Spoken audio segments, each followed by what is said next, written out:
रूस के रोस्तोव में फिर हो गया है बड़ा हमला। ऑयल टैंक पर यहां ड्रोन से भीषण अटैक किया गया। ड्रोन अटैक के बाद ऑयल टैंकर में आग लग गई। यूक्रेन ने ड्रोन से ऑयल टैंक को बनाया निशाना। और वॉर जोन में रूसी सेना के बड़े हमले को लेकर अगली बड़ी खबर, जहां आपको बता दें माइकोलेव में यूक्रेनी वायुसेना पर हमला हुआ है और किन्बुन्स्पिट में समुद्री तट पर यूक्रेनी सेना को उतरने से रोका गया। एटीजेएम से रूसी सेना ने यहां बॉम्ब गिराए हैं।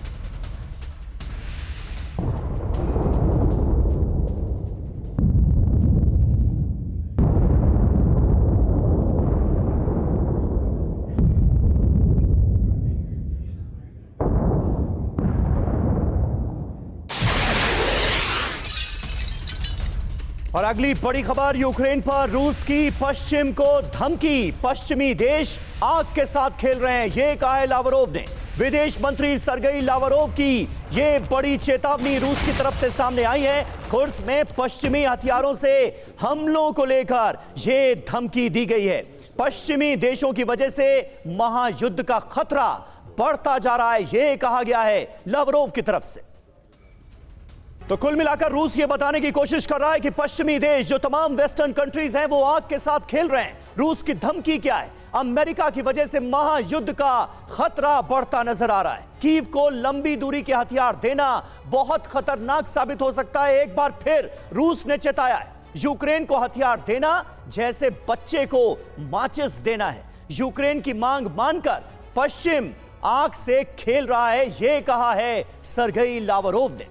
हालांकि इसकी धमकी की वजह समझना बहुत जरूरी है समीर यहां पर, क्योंकि ज़ेलेंस्की पश्चिमी हथियारों से रूस में हमला करना चाहते हैं और स्टॉर्म शैडो मिसाइल से हमले की इजाजत तक मांग चुके हैं। अब रूस को डर यह है कि इजाजत अगर मिल गई तो मॉस्को भी जद में आ जाएगा। और कुर्स्क में यूक्रेनी कब्जे से पहले ही बैकफुट पर जिस तरीके से रूस नजर आ रहा है, उसी के तहत आज आ रही इस बड़ी खबर पर एक्सपर्ट्स के साथ भी चर्चा करेंगे कि क्या अब सीधे मॉस्को को टारगेट कर सकते हैं ज़ेलेंस्की। हालांकि पश्चिम ने यूक्रेन को अपने हथियारों से हमले की इजाजत दे दी है।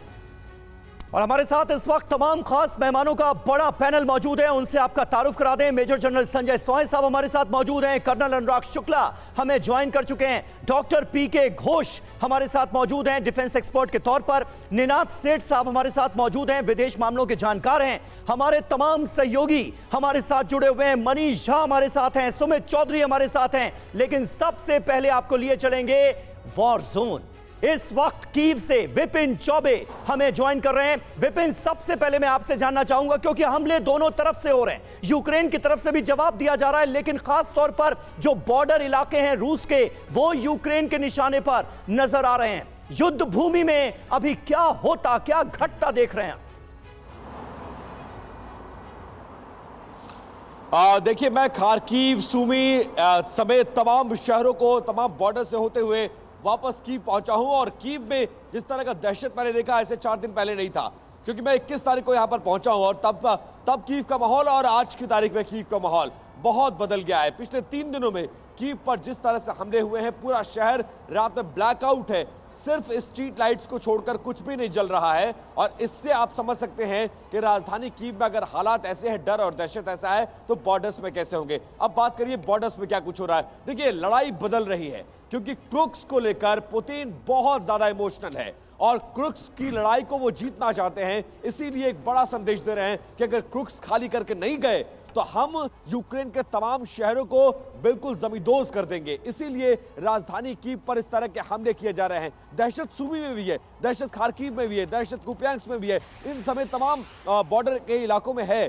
लेकिन अब लड़ाई पलटती हुई नजर आ रही है। इसी वजह से ज़ेलेंस्की को यह कहना पड़ा कि हम F-16 का इस्तेमाल करने से पीछे नहीं हटेंगे, जिस F-16 का इस्तेमाल अब तक शायद नहीं हुआ है। और ऐसे में संभावना यह है कि ये लड़ाई और बढ़ती जाएगी। अगर क्रुक्स को यूक्रेनी सरजमी, जो यूक्रेनी फौज है, अगर वो पीछे नहीं हटती, खाली नहीं करती है, तो मानकर चलिए बहुत बड़ा विध्वंस होने वाला है और कीव समेत यूक्रेन के तमाम शहर उसका खामियाजा भुगतने के लिए तैयार रहे।